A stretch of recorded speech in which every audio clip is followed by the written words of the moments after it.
The penthouse apartment overlooking Chicago was perfectly silent, save for the rhythmic ticking of a grandfather clock that sounded like a countdown. Johnny adjusted his tie in the mirror, watching his wife, Selena, type a text message she would later delete, her smile too bright, her phone angled just out of his sight. He knew she was leaving to meet him, just as he knew this was the last time she would ever see her husband in this house. There is a terrifying calmness in a heart that has finally decided to let go, a silence louder than any scream. If these quiet fractures in human relationships haunt you as much as they do me, stay with me. There are layers to this grief we haven't uncovered yet. The wind off Lake Michigan was particularly cruel that evening, rattling the floor-to-ceiling windows of the penthouse on the 42nd floor. Inside, the climate was controlled, set permanently to 72 degrees, yet Johnny Thorne felt a chill that had nothing to do with the thermostat. He sat in the leather armchair in his study, the door cracked open just an inch. From this vantage point, he could see the hallway leading to the master bedroom. He could hear the distinct sound of a zipper being pulled up, the rustle of silk, and the heavy scent of tuberose perfume drifting into the corridor. It was the perfume Selena wore when she wanted to be noticed. She hadn't worn it for him in 2 years. Johnny looked down at his hands. They were steady. On the desk before him sat a small box made of dark, polished mahogany. It was beautiful, seamless, constructed with the precision only a master architect could appreciate. There were no visible hinges, only a single intricate keyhole on the front. He had spent 6 months building it, 6 months of sanding down the wood, oiling the grain, and fitting the internal mechanism. It was the exact amount of time since he had discovered Selena's second phone hidden in the spare tire well of her SUV. "Johnny?" Her voice floated down the hall, light and airy, feigning innocence. "I'm heading out to that gallery opening. The showcase for the modernists? I told you about it last week." He didn't answer immediately. He picked up the brass key, felt its cold metal bite into his thumb, and then slid it into his pocket. He stood up, smoothing the front of his charcoal suit, and walked out into the living room. Selena was there, adjusting an earring in the foyer mirror. She looked breathtaking. The black dress hugged her figure in a way that screamed availability. She turned to him, her eyes darting briefly to his face before sliding away to the abstract painting on the wall. "You look nice," Johnny said. His voice was calm, devoid of the jagged edges of suspicion. "Thanks." She grabbed her clutch. "Don't wait up for me. The after party usually drags on, and I need to network with the artists. You know how temperamental Adrian can be if he doesn't get support?" Adrian. The name hung in the air like smoke. "I won't wait up," Johnny promised. The double meaning was lost on her. She paused, perhaps sensing the finality in his tone, but she shook it off. She walked over and gave him a quick, dry peck on the cheek. Her skin was warm, flushed with the anticipation of seeing another man. "Order something nice for dinner. I'll see you later." "Goodbye, Selena." She didn't look back. The heavy oak door clicked shut, and the lock engaged automatically. Johnny stood alone in the sprawling apartment. The silence rushed back in, filling the void she left behind. He didn't order dinner. He didn't turn on the TV. Instead, he walked back to his study and retrieved the mahogany box. He carried it to the dining room table, a long slab of marble that had hosted dinner parties where friends envied their perfect life, and placed the box in the exact center. It looked small against the vast emptiness of the room. He took his wedding band off his finger. He stared at the inscription inside, "Forever, E&J," before placing the ring on top of the box. He didn't pack a suitcase. He didn't want to take anything from this life into the next one. He had already moved the funds he needed into offshore accounts that untraceable LLCs controlled. He had resigned from his firm effective tomorrow morning via a scheduled email. Johnny walked to the coat closet and put on his heavy wool overcoat. He checked his pocket one last time. The key was gone. He had mailed it 3 days ago to a lawyer in Zurich with strict instructions on when it was to be returned to this address. He took one last look at the apartment. It was a beautiful cage. He wondered how long it would take her to realize the door was open, but the bird had flown. He walked out the door, leaving the lights on. It was 3 a.m. when Selena slipped her key into the lock of the penthouse door. She turned it slowly, wincing at the mechanical click that sounded like a gunshot in the quiet corridor. She had practiced this entry 100 times. The silent removal of heels, the holding of breath, the careful navigation of the foyer to avoid waking Johnny. She carried the scent of turpentine and cheap red wine on her skin, a sharp contrast to the lavender detergent smell of her marital home. Her hair was messy, a deliberate disarray she usually smoothed out in the elevator. But tonight she had forgotten. Adrian had been particularly demanding, his artistic temperament flaring into a passion that left her exhausted and strangely hollow. Selena pushed the door open. She expected darkness.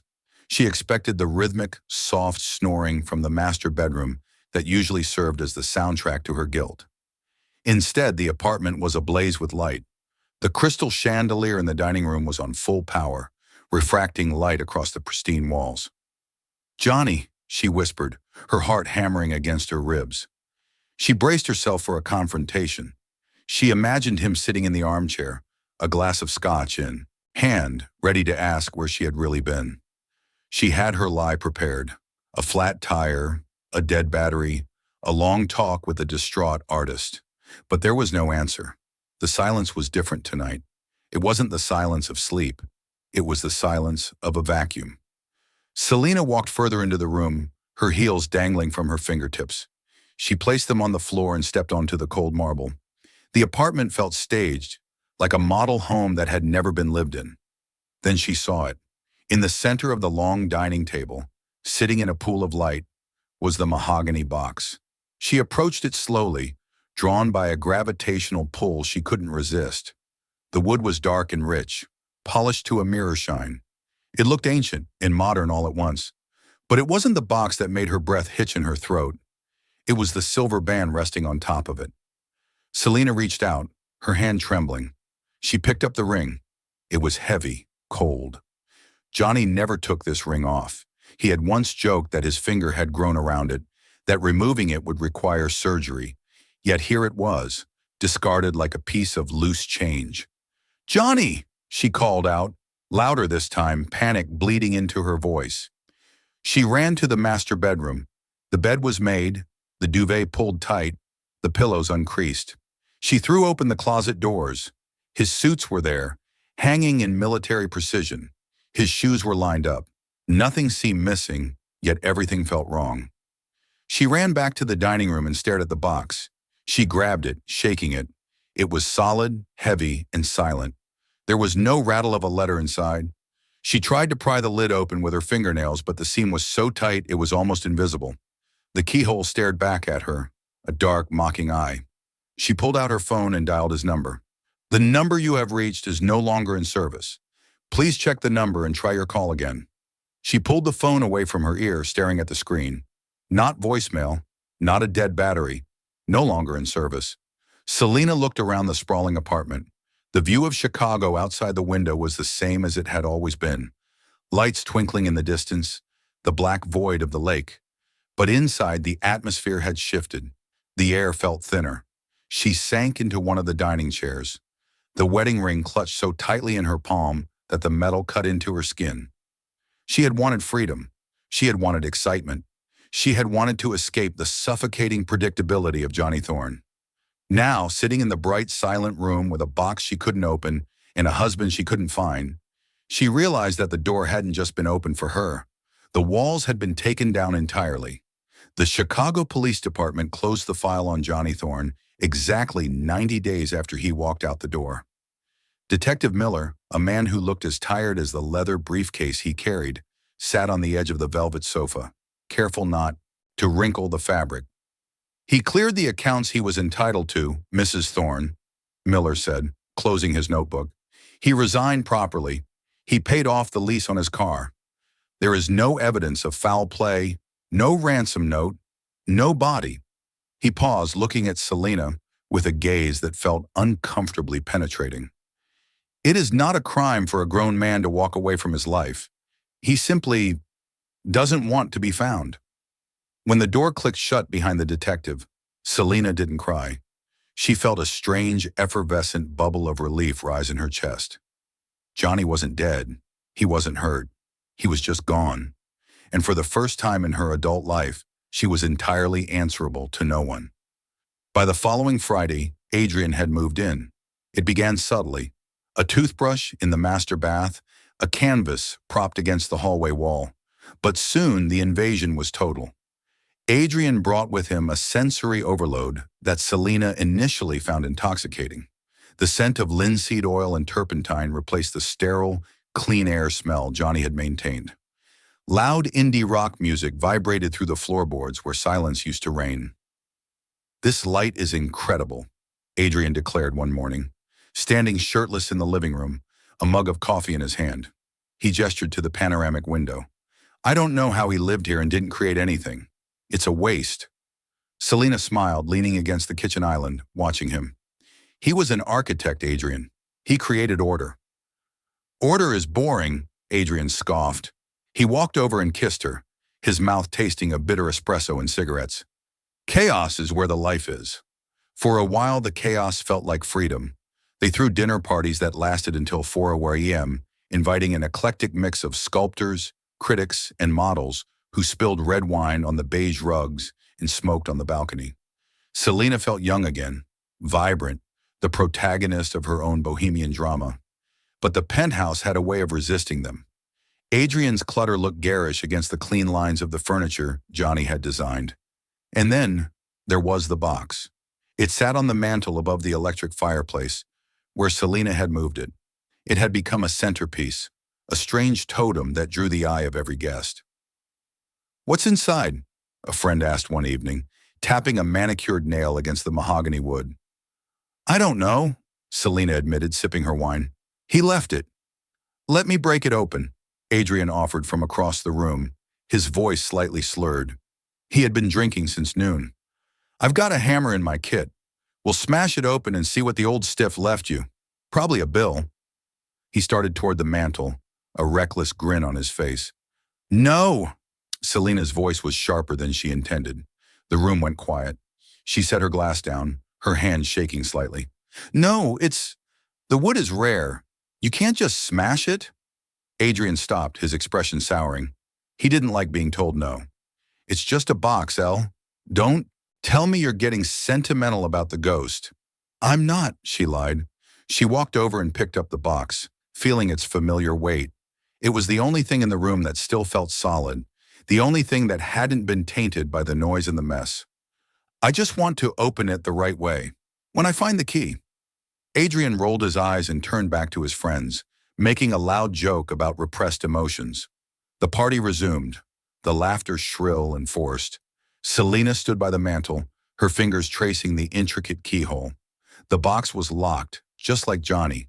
And even though she was surrounded by people, standing in the arms of the man she thought she loved, she felt a draft of cold air, as if a window had been left open in a room she couldn't see. Reality did not hit Selena all at once. It arrived in a series of small, humiliating envelopes. For 10 years, Selena had never opened a utility bill. She had never worried about property taxes, HOA fees, or the maintenance schedule of the complex HVAC system that kept the penthouse habitable during Chicago's brutal winters. Johnny had been a ghost in the machine of their marriage, silently ensuring that the lights stayed on, the water ran hot, and the accounts remained in the black. Now the dining table, once the centerpiece of elegant, quiet dinners, was buried under a landslide of paperwork. "Babe, the card was declined at the art supply store again," Adrian announced, walking into the room. He was wearing silk pajama bottoms that he had bought with her money last month. He didn't look concerned. He looked annoyed, as if the banking system was personally persecuting his genius. Selena looked up from a spreadsheet she was struggling to understand. Her eyes were red-rimmed. "That's because the limit is reached, Adrian. You spent $4,000 on imported frames last week." "They were for the exhibition," he said, waving a hand dismissively as he moved to the fridge. He opened it, stared into the emptiness, and sighed loudly. "We're out of oat milk." Selena felt a sharp, hot wire of anger tighten in her chest. Johnny never sighed about empty milk cartons. Johnny simply noticed they were low and replaced them before she even knew she needed them. Johnny was an architect. He anticipated structural failure before the cracks appeared. Adrian, she was learning, only noticed a problem when it inconvenienced him directly. "Then go buy some," Selena snapped. Adrian turned, his expression darkening. The charm that had seduced her 6 months ago was wearing thin, revealing the petulance of a child beneath. You don't have to be a bitch about it. I'm just saying this place is falling apart. The heater in the studio is making that rattling noise again. Johnny used to bleed the radiators every October, Selena said, the words slipping out before she could stop them. The room went deadly silent. Adrian slammed the refrigerator door. Well, Johnny isn't here, is he? He ran away. He ghosted you. Maybe if he was such a perfect husband, he wouldn't have left his wife for a life of whatever he's doing. He stormed out of the kitchen, retreating to the guest room he had converted into his studio. Moments later, the heavy bass of his music started thumping, vibrating through the floorboards. Selena sat alone in the mess. She looked at the bills. Then her eyes drifted to the mantel. The mahogany box was still there. Unlike the rest of the apartment, which was slowly accumulating the grime of neglect, dust on the baseboards, water spots on the wine glasses, the box remained pristine. It seemed to repel the chaos Adrian brought into the house. She stood up and walked over to it. Adrian had tried to cover it yesterday with a flyer for his upcoming show, but Selena had moved the paper immediately. She ran her finger along the smooth edge of the wood. It was a tangible reminder of a man who built things to last, a stark contrast to the man in the other room who only knew how to consume. She tried the lid again, a futile habit she had developed. It held fast. For the first time, she wondered if the box wasn't a gift, but a mirror. Johnny had left it locked, perhaps knowing that without him, she would lose the key to everything else, her stability, her comfort, and her dignity. She was beginning to realize that the cage she thought she escaped wasn't a cage at all. It was a foundation, and she was currently taking a sledgehammer to it. 2 years is a long time to live in a house that refuses to accept you. The penthouse, once a beacon of minimalist perfection, had surrendered to a grim patina of neglect. The white carpets were stained with wine and paint footsteps that never quite scrubbed out. The silence that Johnny had curated was gone, replaced by the constant, low-level hum of Adrian's dissatisfaction. Selena stood in front of the vanity mirror, applying concealer to the dark circles under her eyes. She looked older. It wasn't just age, it was the specific exhaustion of a woman who has to pretend she is happy to prove a point to a society that is whispering behind her back. They had gone to a gallery opening the night before. She had heard the whispers. That's her, the one whose husband just vanished, and she's still with the painter? Tacky. The sympathy had dried up long ago, replaced by a judgment that felt like sandpaper on her skin. Have you seen my black boots? Adrian yelled from the hallway. Check the closet, Adrian. Where they always are, Selena replied, her voice flat. He appeared in the doorway, shirtless, holding a cigarette that he wasn't supposed to smoke inside. They aren't there. You probably moved them. You're always moving things, trying to make this place look like a museum again. I'm trying to make it look like a home, she shot back. It's not a home, Selena. It's a mausoleum. He took a drag, blowing smoke toward the ceiling. And that thing in the living room is the tombstone. He meant the box. Something in Selena snapped. It was a cold, brittle snap, like a dry twig in winter. She pushed past him, marching into the living room. The mahogany box sat on the mantel, defiant in its perfection. It was the only thing in her life that hadn't disappointed her, simply because it hadn't revealed anything yet. You want it gone? Selena shouted, her voice trembling. Is that it? You think that box is the problem? I think you're obsessed with it, Adrian sneered, following her. You dust it every day. You talk to it when you think I'm not listening. It's pathetic. Selena grabbed a heavy bronze sculpture from the side table, a modernist piece Adrian had made during their golden first months. She raised it high, her eyes locked on the mahogany box. She wanted to smash it. She wanted to splinter that beautiful dark wood into 1,000 pieces and scream at whatever secret Johnny had hidden inside. She wanted to destroy the memory of his patience, his quiet dignity, his unbearable goodness that made her current life look so cheap. Do it, Adrian goaded her. Smash the damn thing. Selena's arm shook. She visualized the wood cracking. She imagined seeing the contents, a letter saying he hated her, a deed, or nothing at all. But as she looked at the seamless joinery, the care Johnny had put into every grain, Her arm lost its strength. To destroy the box was to destroy the last act of love she had ever received. It would be the final admission that she was capable of nothing but destruction. She lowered the sculpture slowly, placing it back on the table with a dull thud. "I can't," she whispered. Adrian laughed. A cruel, barking sound. "Of course you can't, because you're still waiting for him to come back and save you from me." He grabbed his jacket and headed for the door. "I'm going out. Don't wait up." The door slammed, echoing the exact sound of Johnny leaving 2 years ago. But this time, Selena didn't feel fear. She felt a profound, aching loneliness. She walked to the mantel and rested her forehead against the cool wood of the box. "Where are you?" She wept softly into the silence. "Please, just tell me what to do." The irony arrived on a Tuesday, vibrating softly against the granite countertop. Adrian was in the shower. The steam billowed out from the bathroom, carrying the scent of his body wash, a smell Selena had once found arousing, but now associated with dirty laundry and broken promises. His phone, which he usually guarded with the paranoia of a spy, had been left face up next to the coffee machine. It buzzed once, then twice. Selena didn't want to look. She knew the rules of privacy. She had exploited them herself for months while cheating on Johnny. But the screen lit up, displaying a preview that required no passcode to read. "Sophie, you left your bracelet at my place last night. Want me to bring it by the studio?" Selena stared at the winking emoticon. She didn't feel the rage she expected. She didn't feel the heartbreak that is supposed to accompany betrayal. Instead, she felt a cold, detached sense of recognition. She was looking at a mirror image of her own past, only reflected through a cheaper, dirtier lens. When Adrian walked out of the bathroom, a towel slung low around his hips, Selena was already packing his bags. She didn't fold his clothes. She threw them, paint-stained jeans, expensive silk shirts, the leather jacket she had bought him, into garbage bags. "What the hell are you doing?" Adrian asked, water dripping from his hair onto the floor. "Sophie has your bracelet," Selena said, her voice devoid of emotion. "You should go get it." Adrian froze. For a second, he looked like a caught child. Then his face twisted into a sneer. "Really? You? You're going to play the moral high ground card? That's rich, Selena. That is rich." "Get out," she said. "You did the exact same thing to him," Adrian shouted, gesturing vaguely at the empty space where Johnny used to exist. "You lied. You sneaked around. You slept with me in this bed while he was at work. I'm just doing what we do, Selena.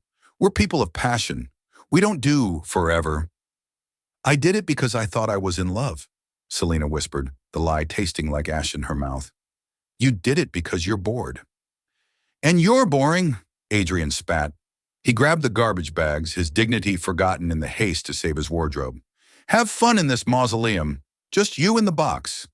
When the door slammed this time, the silence that followed was absolute.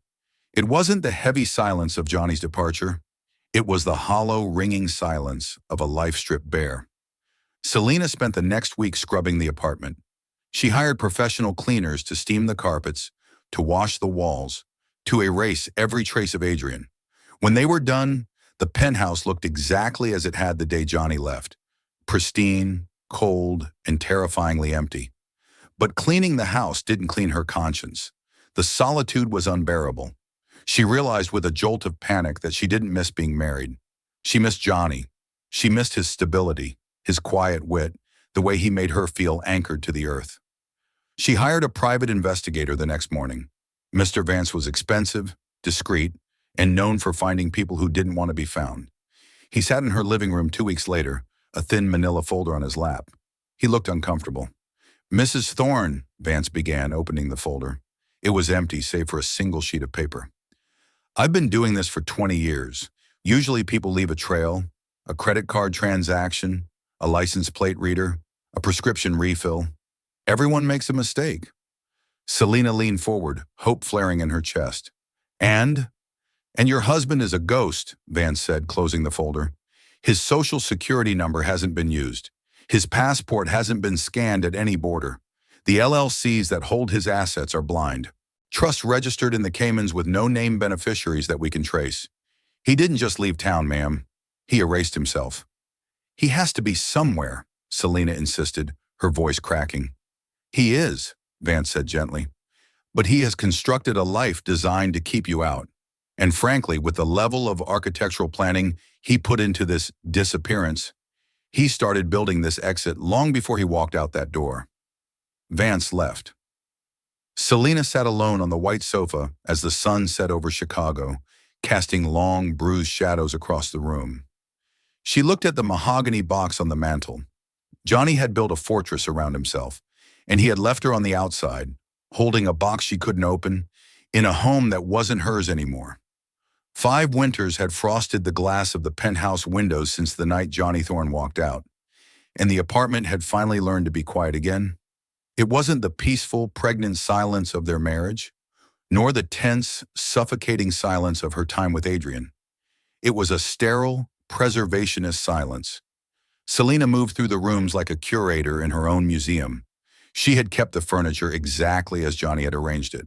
She had even repurchased the specific brand of coffee beans he preferred, the smell greeting her every morning like a ghost. At 10-ish a.m., the intercom buzzed. Delivery for Mrs. Thorne. Requires a signature. International priority. Selena frowned. She wasn't expecting anything.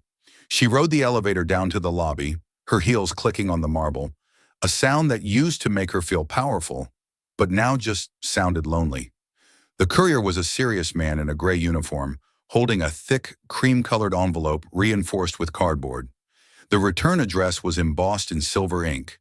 Holloway and Ziegler, attorneys at law, Zurich. Her stomach dropped. Zurich.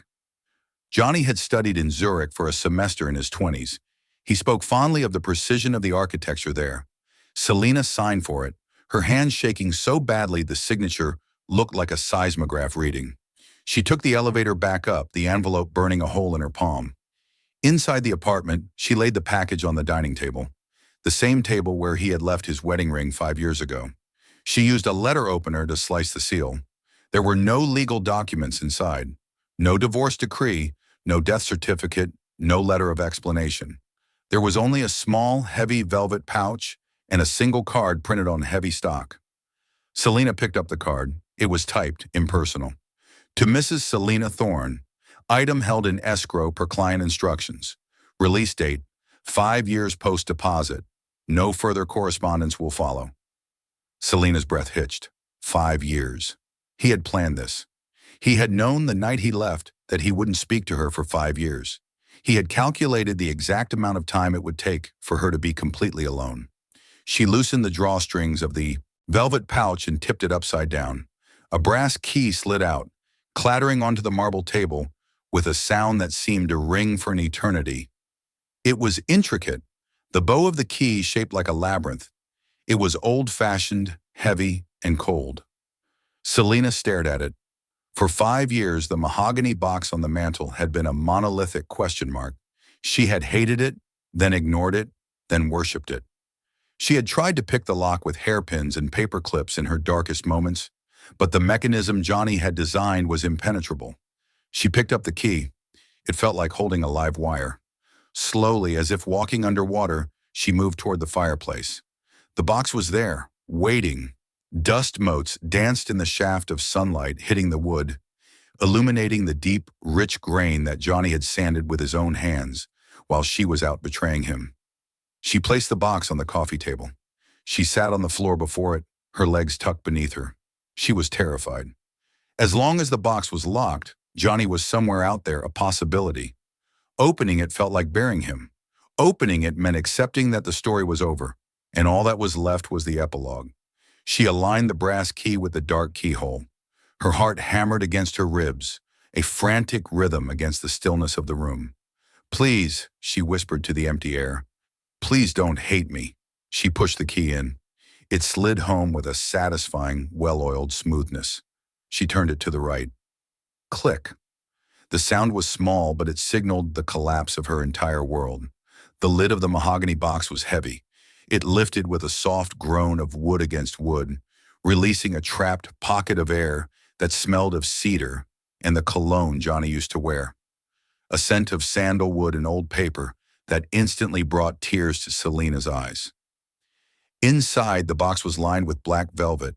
There were no diamonds. There were no stacks of cash. There were only two things: a leather-bound moleskin notebook and a folded document on thick, legal bond paper. Selena's hands trembled as she reached for the document first. She unfolded it. It was a property deed, notarized and dated 2 weeks before Johnny had disappeared. Deed of ownership, 402 W Superior Street, commercial loft, grantee Selena Thorne. She gasped. She knew the building. It was a derelict warehouse in the River North Art District that she had once pointed out to him as they drove past, dreaming aloud that it would make the perfect gallery space. She had thought he wasn't listening. He had been checking his emails on his phone. But he had heard. He had bought it. He had put it in her name. She set the deed down, her heart pounding a frantic rhythm against her ribs. She reached for the notebook. It was a journal. She opened it to the first page. Johnny's handwriting was architectural, neat, all caps, precise. Entry, October 14th. She smiled at him tonight at the gala. It wasn't the polite smile she gives my clients. It was the smile she used to give me when we were 25. I realized tonight that I am no longer the architect of her happiness. I am the wall standing in the way of it. Selena turned the page, a sob catching in her throat. Entry, November 2nd. I found the second phone today. I didn't unlock it. I didn't need to. The way she guards it tells me everything. She is alive in a way she hasn't been for years. She is terrified of hurting me, so she lies. I cannot let her live in a lie. But I cannot force her to choose because I know she will choose duty over passion, and eventually she will hate me for it. Selena flipped through the pages. There was no anger. There were no insults. There was only a meticulous, heartbreaking chronicle of a man watching his wife fall in love with someone else and deciding that the only way to love her back was to remove himself from the equation. Entry, December 18th, the final entry. I have finished the box. I have bought the building. If she is reading this, it means 5 years have passed. Hopefully the chaos has settled. Hopefully she has found her footing. I am leaving because I refuse to be her jailer. I am locking this box because she needs time to learn how to stand without me holding her up. If she is reading this, Selena, you are free. You have always been free. The gallery is yours. The life is yours. Be happy. J. Selena dropped the journal. It hit the marble floor with a slap that echoed through the silent, empty penthouse. She looked around the room. The immaculate furniture, the view of the freezing lake, the deed to a gallery she had always wanted. She had everything. She was wealthy. She was independent. She was free. And she was completely, utterly destroyed. If he had screamed at her, if he had sued her, if he had left her penniless, she could have hated him. She could have villainized him to justify her betrayal. But he had given her everything. He had loved her enough to break his own heart so she wouldn't have to break hers telling him the truth. The weight of his grace crushed her. Selena curled forward, pressing her forehead against the cold marble table, and let out a scream that had been building for 5 years. It wasn't a scream of fear. It was the sound of a woman realizing that she had held a diamond in her hand, mistook it for glass, and threw it into the sea. She was the owner of a gallery. She was the mistress of the penthouse. But as the winter wind howled against the glass, Selena Thorne knew the truth. She was the poorest woman in the world. What?